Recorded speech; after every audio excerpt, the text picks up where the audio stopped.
السلام عليكم ورحمة الله وبركاته. هل كان كلام سوايا نيت كيتشن بيوت ما أنتم حاي معنا هوتيل كان معنا كل واحدة بدنا جيتين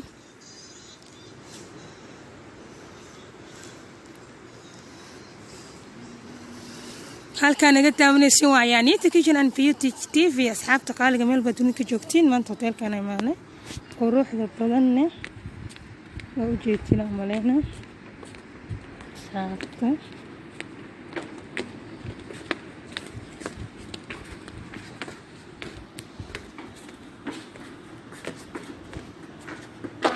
هوتيل كان على ظهر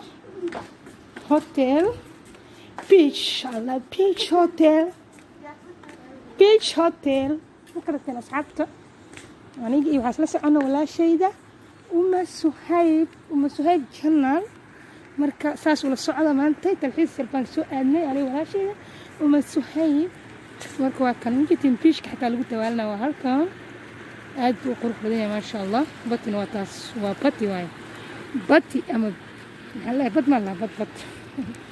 عاوز أنا مين إيه خليها على الكاميرا هي أنا مين ده أنا واسكت جرى عندنا كفاءة مع السلامة أصحابته. السلام عليكم ورحمة الله وبركاته.